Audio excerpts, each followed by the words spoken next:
In this terrifying world, we often hear about scary and illogical stories. How could murderers kill their victims or torture them in a gruesome and inhumane manner? But the events of this story are completely different. We will talk about an obsessed killer, so sick to the extent that he filmed all his murders and the torture of his victims. He was an unparalleled killer. Before we begin the story, get ready to explore the horrifying events. New York, specifically in the Bixby. A horrifying news spread through the media, terrifying the city's residents. The news reported the discovery of a house containing numerous corpses of missing people who had been found brutally murdered. The worst part was that the killer left a simple gift for the police, consisting of over 800 tapes. These tapes were meant to be watched by a special agent in the federal police. By mistake, his wife watched one of the tapes for half an hour, after which she entered a very bad mental state for a whole year. What is the story behind these tapes? What happened in the city of Bixby at that time?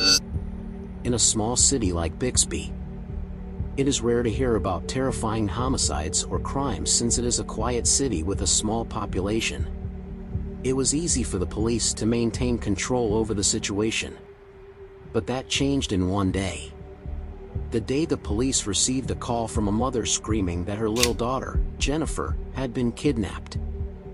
I think something bad has happened to my daughter. I think somebody took her. Like who? I don't know who. Out of the yard. There's blood out there. Please, do something. Do something. Do Like something. it's a missing Somebody took person, her. we have to wait 24 hours. No, there is blood. There is blood. The mother said she had left Jennifer playing in the park, and suddenly she heard a strange sound. When she went out, all she found was her daughter's blood on the ground.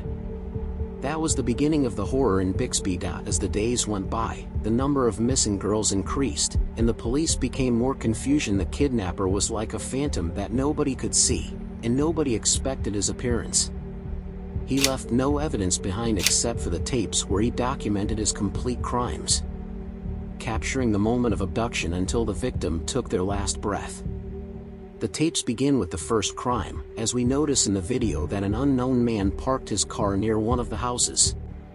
He caught the attention of a little girl playing in the house's garden and started talking to her gently, asking for her name.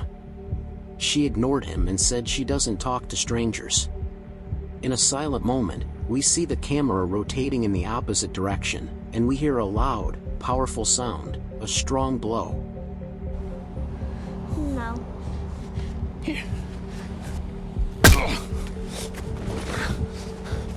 Then the girl's voice disappears, and at that moment, the criminal succeeded in claiming his first victim, little Jennifer, whose destiny and what happened to her remained unknown.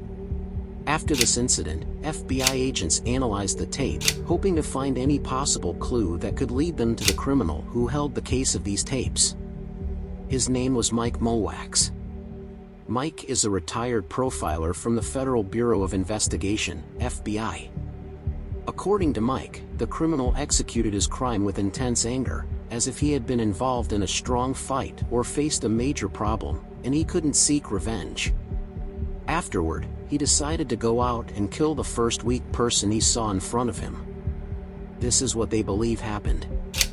After a few days, they discovered the body of the little girl, Jennifer, 20 feet away from where she was abducted.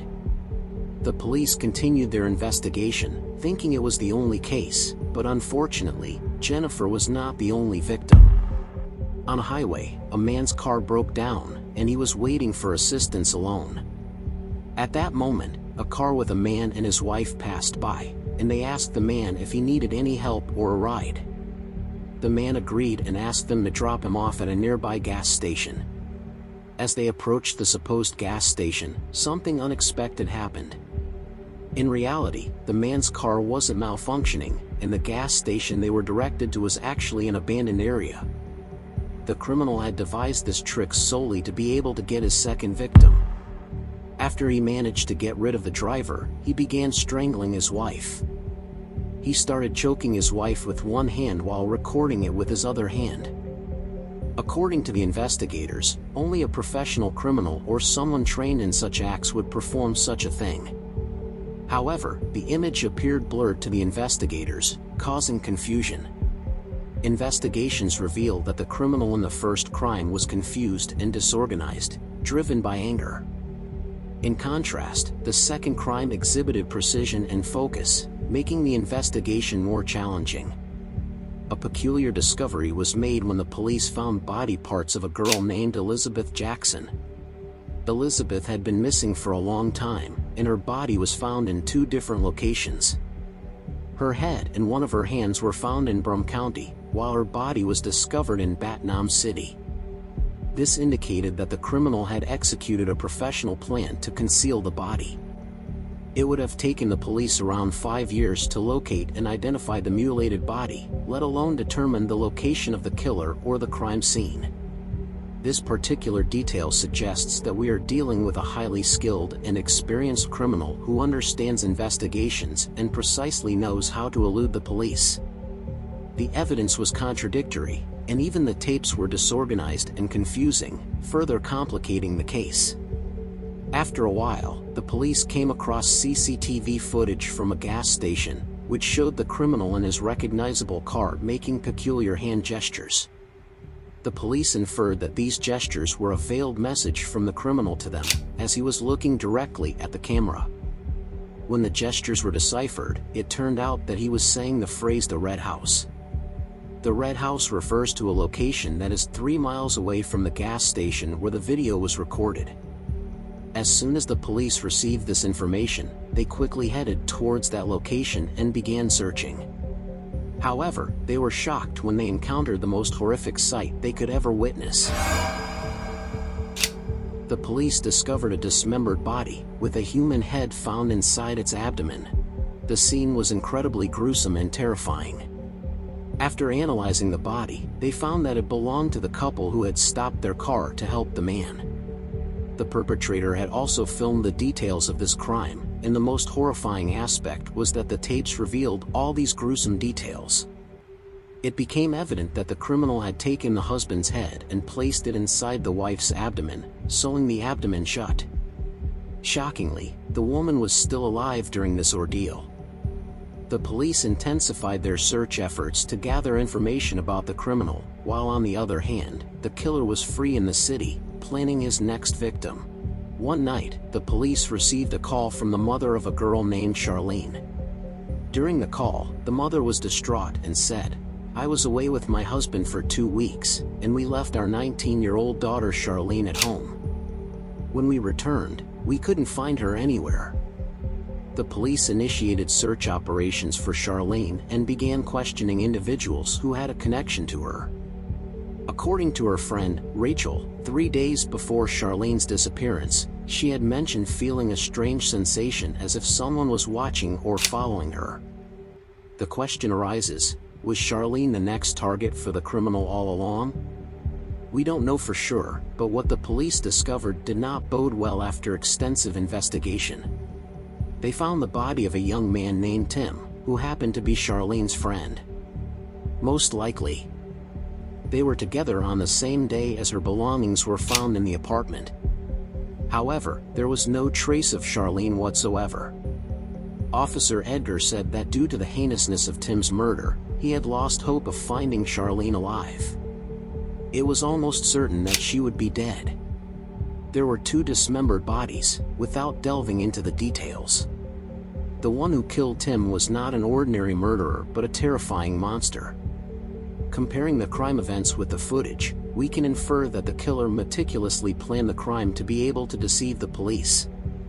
Charlene's intuition about someone watching her was correct. Speaking of the footage, let's revisit one of the strange clips captured by the criminal. In this video, we can observe the unfortunate fate of the 2 girls when they knocked on the criminal's door and offered to sell him cookies. Here, the criminal laughed, sensing an opportunity. He suggested to the girls that they enter the house, and though they were hesitant, his innocent demeanor managed to convince them that he was a police officer. He assured them that it would be safe inside the house. And indeed, the girls entered the house. The criminal began asking them about the locations of their homes, whether they had told their mothers they were going out, and where they were headed. He was preparing for his crime. He told them that he had a raccoon in the basement and if they wanted to see it. Of course, we all know what would happen in the basement. Suddenly, their conversation was interrupted by a strange sound, and the criminal became tense. He claimed that the sound was caused by the television. One of the girls began feeling uneasy and requested to leave. It's certainly not easy to escape from the house of a killer, especially one like this monster. When FBI agents were following these footage, they were afraid of what they might see. What was strange this time is that the criminal didn't refuse to let them leave and allowed them to leave peacefully. At the end of the footage, a strange doll appeared on the floor, and the criminal started talking to it in a creepy manner. In reality, this was not the first appearance of this doll on the criminal's tapes, as it had been filmed multiple times. Sounds like something got loose down there. I'm sorry, Master. I thought that it was tight. You felt pity for it. You tried to let it go. No, Master. I would never betray you. By tracing the tapes, it was discovered that the doll was actually the missing girl, Cheryl. How did that happen? Let's go back in time to the day Cheryl disappeared. In this tape you see, we noticed that the criminal had been planning to kidnap Cheryl for a while, capturing her and monitoring her movements carefully. Then came the day when Cheryl met her friend Tim, and somehow the criminal managed to sneak into the apartment and hide in the wardrobe in Cheryl's room. He stayed there for a long time until he felt it was the perfect moment. That's when he came out of the wardrobe, killed Tim, and abducted Cheryl, taking her to his house where Cheryl's tragic story began. The criminal executed his crime and recorded it professionally, without revealing his face or identity. The criminal had a criminal artistic sense, and his strange clothes and mask indicate that he suffers from a psychological disorder. The tapes also showed that the criminal visited Cheryl's mother himself and asked her if she needed any help or not, with a strange smile on his face. If there's anything I can do to help, just please let me know. Thanks. Wait. Oh my God. Oh my God. Here, Cheryl's mother sensed something strange and felt that this person was involved in her daughter's disappearance, but she couldn't do anything. He went laughing and began executing his gruesome plans on Cheryl in a dark and unknown place. The criminal fixed his camera in place and tied Cheryl with ropes. He started loudly telling her that he killed her friend and also her entire family. He forced her to say strange words like, "You are my master, you are all I have left, I'm glad you killed my family." These bizarre words indicate that he is a mentally disturbed individual. I'm all you have left. No, you didn't. You tell me! Tell me. You're happy.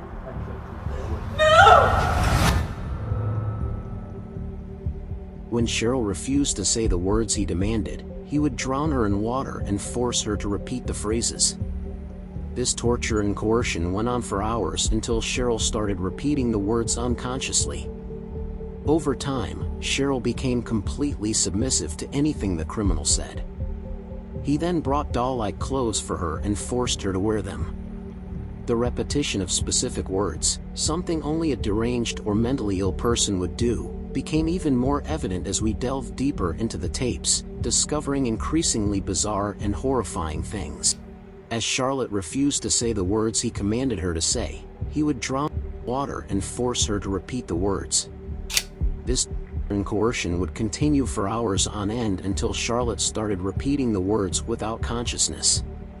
With each passing day, Charlotte became completely submissive to whatever the criminal told her.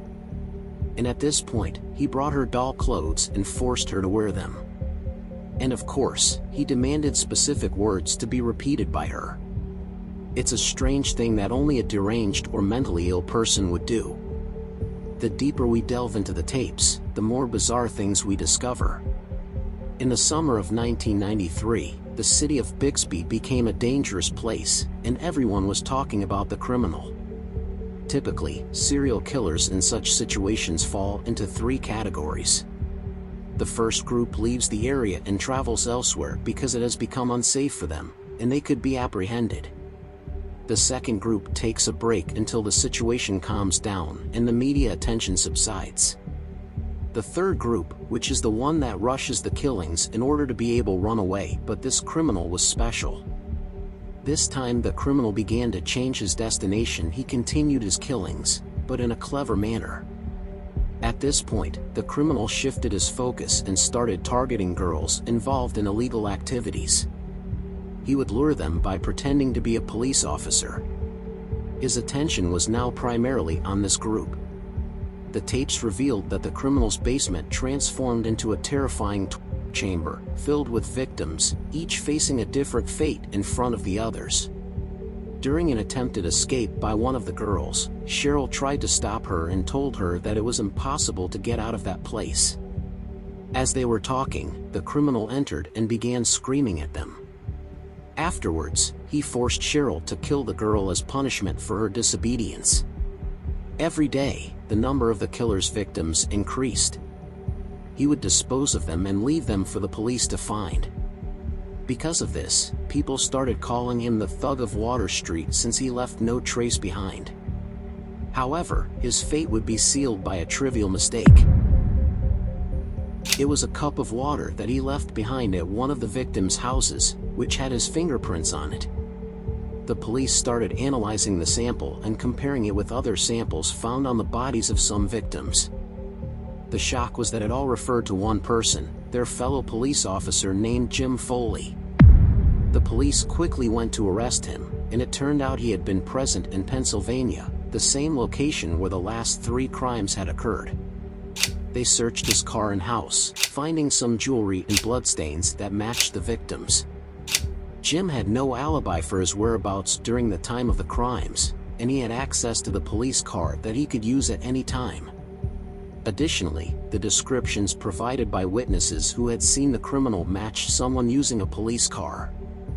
Furthermore, the butcher had claimed to be the police officer. During the investigation, many of Jim's fellow testified against him, saying that they had seen him using the patrol car alone multiple times without anyone knowing where he was going. Here, the police finally captured the street killer they had been searching for a long time. The trial of Jim began, and it was a very tough trial. The families of the victims were present in the courtroom and started insulting and cursed Jim. Of course, no one could blame them. It was a painful sight for the families to see the murderer of their daughters alive and well in front of them. Defense attorney Bernard Galenko, who was Jim's lawyer, stood up with his hands tied because Jim refused to allow the lawyer to defend him. The attorney tried to argue that he must defend Jim because if he didn't, Jim would be sentenced to death. He urged Jim to let him defend him to mitigate the punishment. However, Jim was furious and threatened to dismiss the lawyer and represent himself. Jim was very stubborn and resigned to his fate. Jim refused to defend himself, and they offered him the opportunity for a final prayer, but he declined. In the end, the court sentenced him to death by lethal injection as a deterrent to any other criminals and as a consolation to the victims' families. On September 9, 2001, precisely at 12:24, the street killer took his last breath. Finally, the families of the victims felt some relief after the execution. Everyone went back home, but the police officer Joseph, who was a friend of the executed officer Jim, received a message in his mailbox. The message was a map with an X mark on a specific location, and it was written above it, "The Lost One." Joseph looked at the message with amazement and tried to translate and understand its meaning. Just then, his phone rang, and it was a call from the police station requesting his immediate presence. They informed him that they had found a new body. When Officer Joseph arrived at the crime scene, they collected samples from the victim's body for analysis. The result was shocking. The analysis indicated that the sample belonged to Jim Foley. Wait a minute, how could the sample belong to Jim? The police officer who was and identified as the killer. Imagine with me that the new body found had DNA and fingerprints belonging to Jim Foley, the same person who was But how is that possible if he was already Does that mean there is another killer?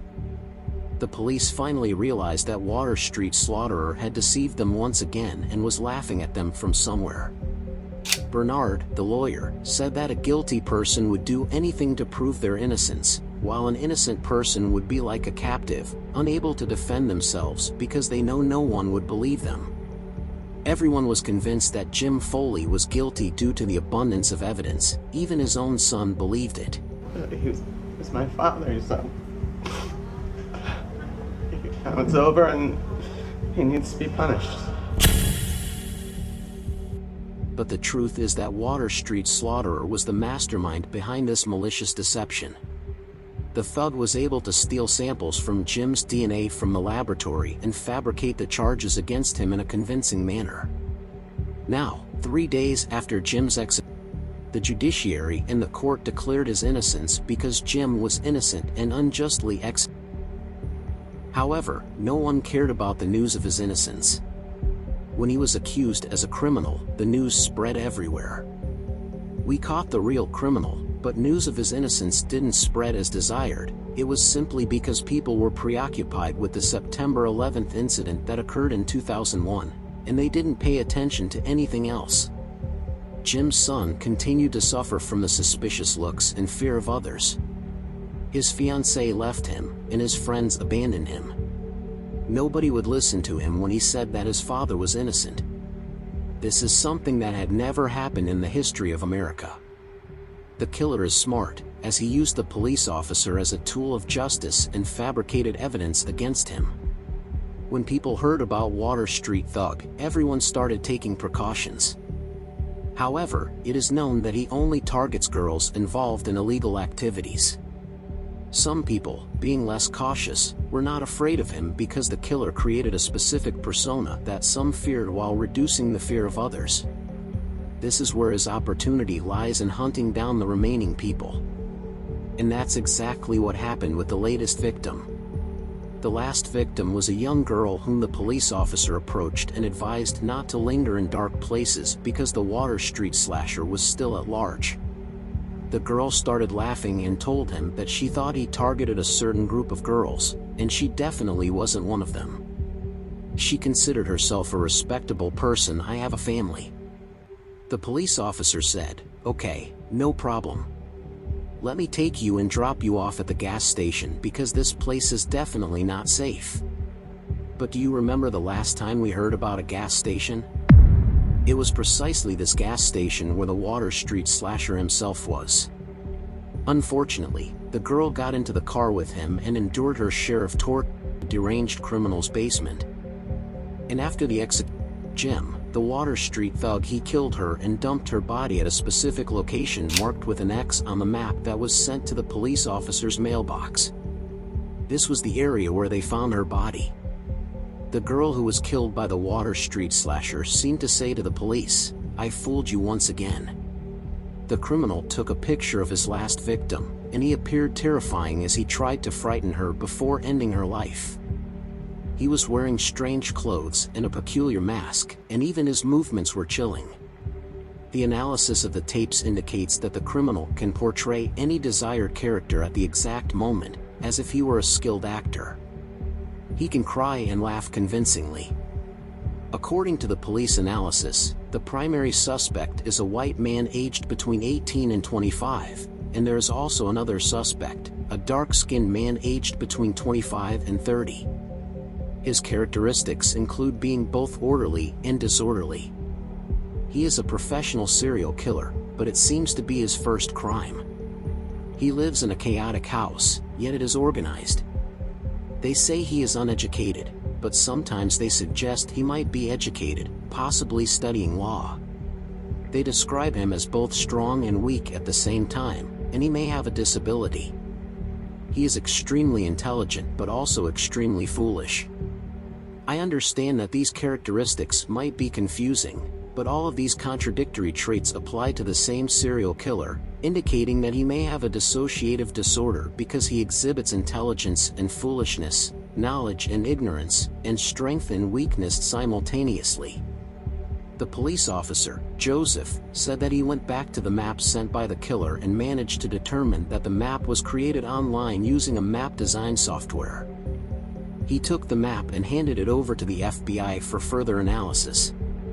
They were able to trace the map back and found that a single map had been downloaded this month, which happened to be the same map they possessed.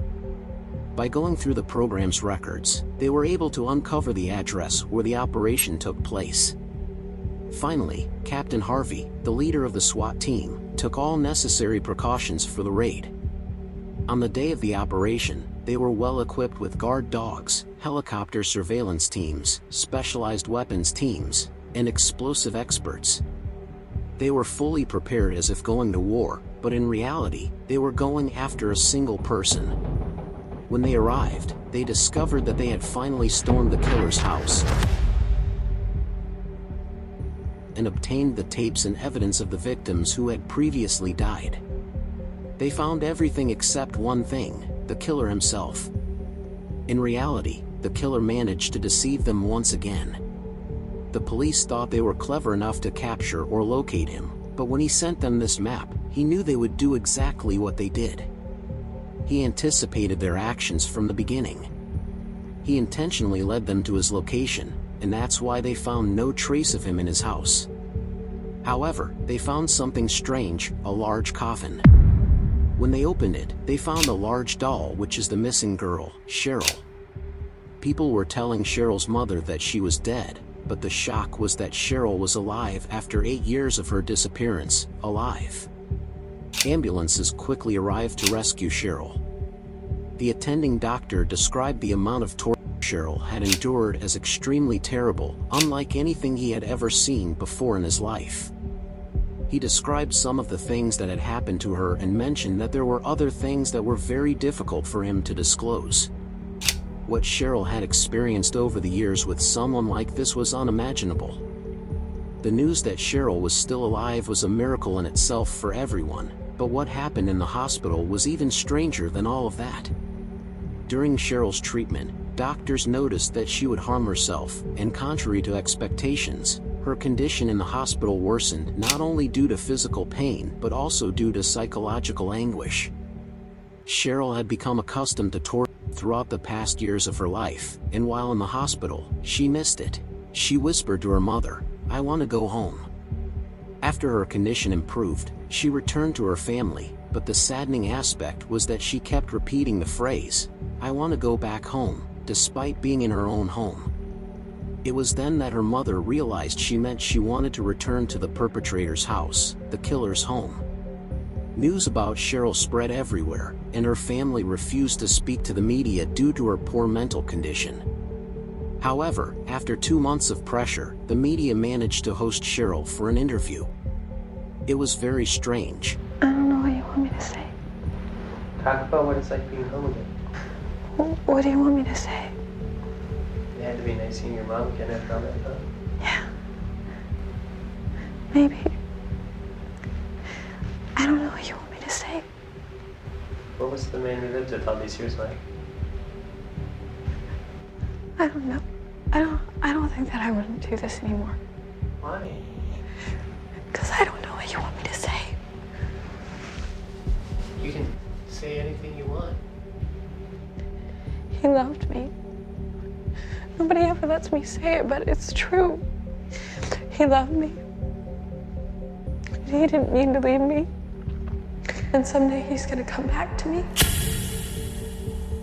And it became clear during the interview that Cheryl was suffering from Stockholm Syndrome, which is the victim's love and attachment to the criminal.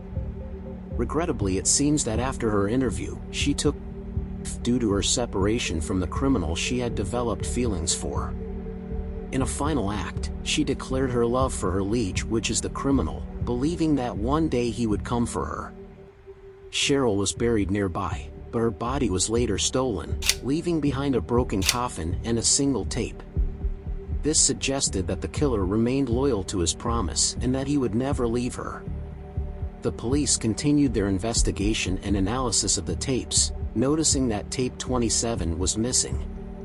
This raised questions about why it was taken and whether it contained something even more disturbing than what had been previously recorded. As hope faded in finding the Water Street butcher, FBI agent Leonardo announced his surrender on behalf of everyone, speculating that the killer had moved to a distant location. It was unclear whether he had stopped his killings or if he was still committing crimes. And that is the end of the story. If you enjoy this type of content, make sure to subscribe to the channel for more, and don't forget to like to show your support.